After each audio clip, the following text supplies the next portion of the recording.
Assalamualaikum warahmatullahi wabarakatuh. Kembali lagi bersama kami, Saksi Misteri. Di video kali ini, saya akan menceritakan sebuah kisah misteri tentang jerangkong, jenazah kerasukan setan. Kisah ini diangkat dari seorang narasumber yang dimana nama dan tempat sudah kami samarkan, agar menjaga dari hal yang tidak diinginkan di kemudian hari. Tapi sebelum masuk ke ceritanya, jangan lupa ambil posisi yang paling nyaman dan bunyikan tombol lonceng notifikasinya. Dan cerita pun dimulai.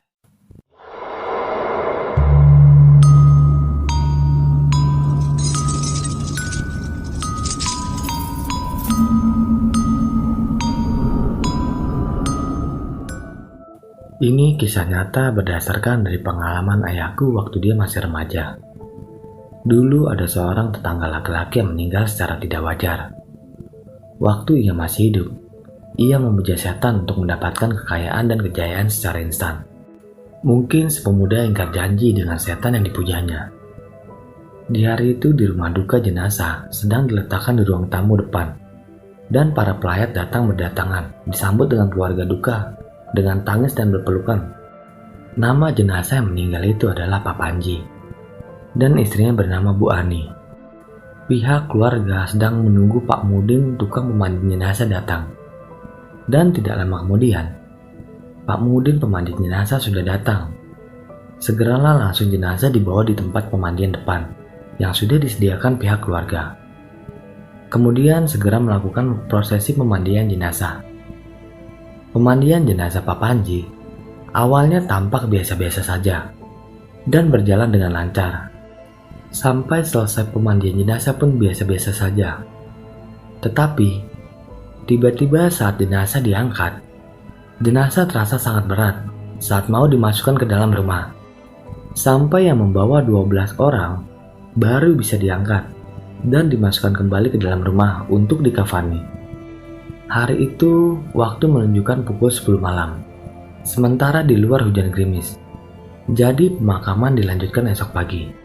Selain itu juga masih menunggu keluarga sanak famili yang jauh datang menuju rumah duka, termasuk anaknya yang sudah berkeluarga tinggal di luar kota. Malam itu masih lumayan banyak dan acara tahlilan berjalan dengan lancar.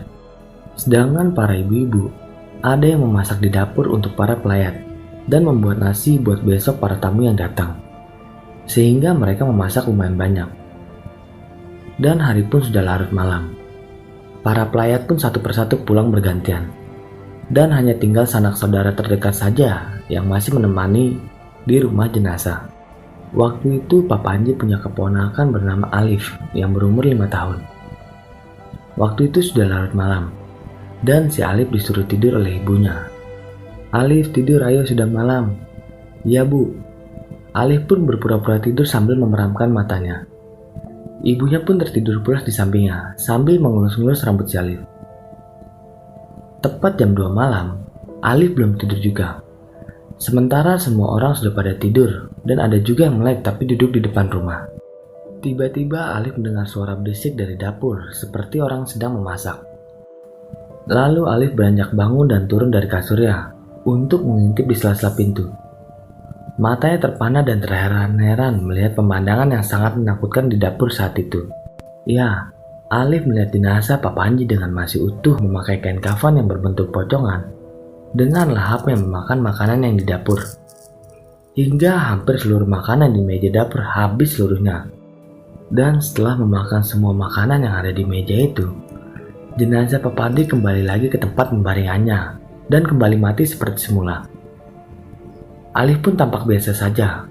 Mungkin dia masih belum begitu paham dengan semua yang terjadi itu. Yang dipikirannya mungkin pamannya itu sedang lapar dan bangun untuk makan.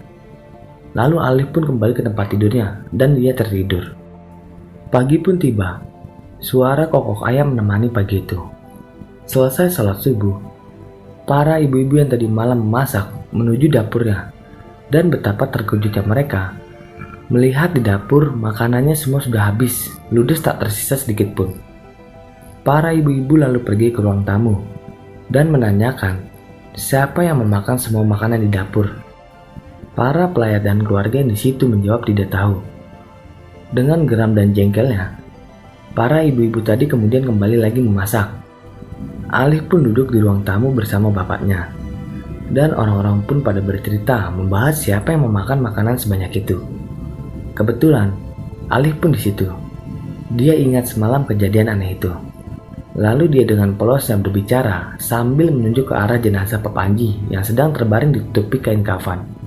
Alif berkata, "Om Panji itu loh Pak yang memakan semalam." Semua orang terkaget heran dengan penjelasan si Alif. Dan tiba-tiba, mayat pun langsung bangun dengan masih ada kapas di hidungnya. Kemudian, menatap si Alif dengan tajam. Lalu jenazah Pak Panji beranjak dari tempat tidurnya dan mau menghampiri Alif. Semua orang di sana pada lari ketakutan. Dan saat mayat Pak Panji itu mendekat dengan menyeringai, Bapak Alif yang tadi menaruh Alif di pangkuannya langsung beranjak berdiri mendorong Alif ke samping dan refleks menendang si jenazah Pak Panji itu hingga jenazah Pak Panji terjatuh dan tergeletak. Sementara Alif sontak kaget dan menangis, dan bapaknya menyuruh Alif supaya lari dari tempat itu. Semua di ruangan itu sontak pada berteriak ketakutan, dan ibu-ibu yang tadi memasak di dapur berlari ke depan untuk melihat apa yang terjadi. Mereka terkejut dan langsung berteriak takbir. Sementara istrinya Pak Panji menangis hingga pingsan. Sementara Alif berlari dari rumah itu, mayat Pak Panji yang semula terkapar kemudian langsung berdiri mencari-cari si Alif dan sambil tergopoh-gopoh mengejarnya mayat itu. Sementara Bapak Alif membuntuti mayat tersebut sambil mengawasi anaknya. "Tolong, tolong!" Alif berlari sambil menangis di tepi jalan. Semua orang berlalu lalang terkesima melihat pemandangan yang mengerikan itu. Seorang anak kecil berlarian, sementara di belakangnya ada jenazah berpakaian pocongan sedang mengejarnya terseok-seok. Alif pun terus berlari, sedangkan jarak mayat Pak Panji dengan Alif hanya tinggal beberapa meter saja. Alif berlari menuju pekarangan dan banyak pepohonan pisang yang rimbun di sana.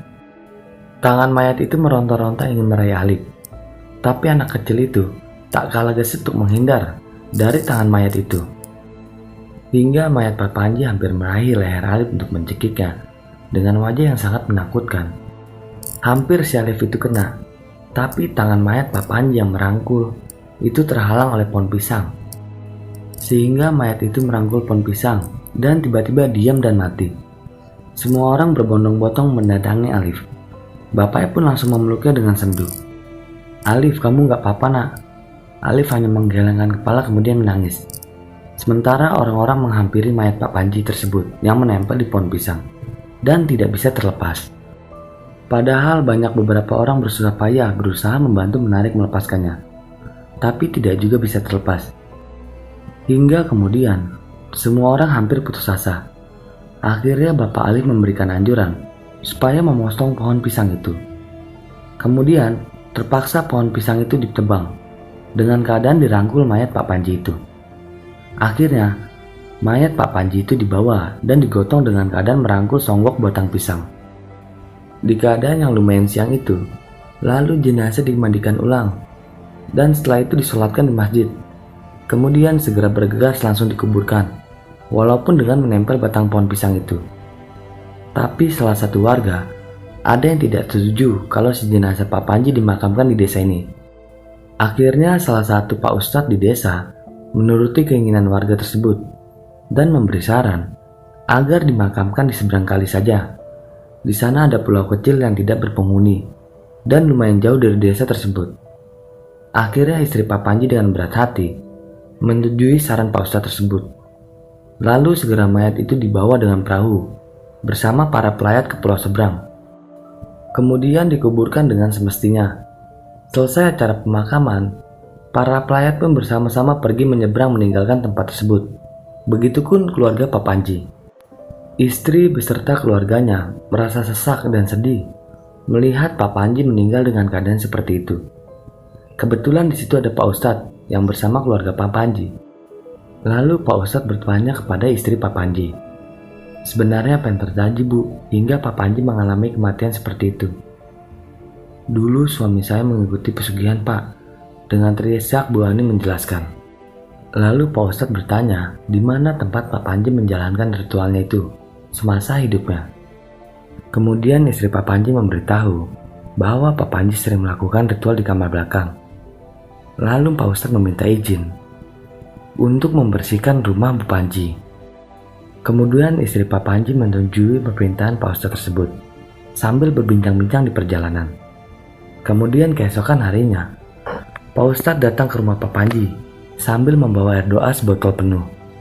Kemudian istri Pak Panji mempersilahkan Pak Ustadz itu masuk dan segera menunjukkan kamar belakang yang terkunci. Kamar khusus itu yang siapapun tidak diperbolehkan untuk masuk ke dalam situ oleh almarhum Pak Panji. Setelah sampai di depan kamar, Pak Ustadz kemudian mengucapkan bismillah dan ayat kursi 3 kali, lalu membuka pintu tersebut, dan terbukalah pintu itu. Aroma seperti dupa pun semerbak keluar dari kamar itu.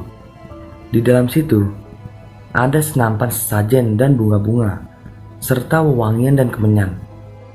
Kemudian Pak Ustadz menyuruh anak-anak Pak Panji untuk mengambil dan mengeluarkan barang-barang yang berada di dalam kamar itu untuk membakarnya, dan segera membeli bensin untuk membakar benda-benda tersebut.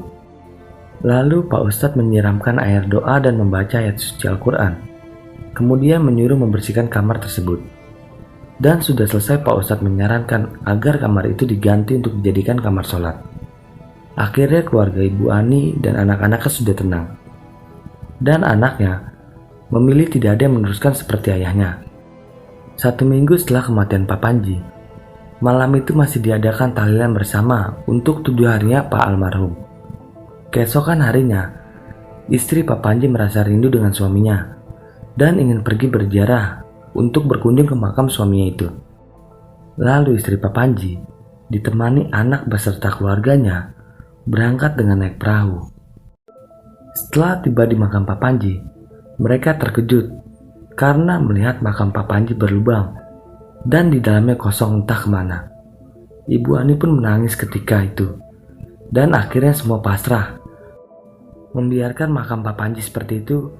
Kemudian beranjak semua pergi dari tempat itu, dan cerita pun selesai. Bagi teman-teman yang menonton video ini sampai habis, saya ucapkan terima kasih banyak, dan nantikan video kami selanjutnya. Wassalam.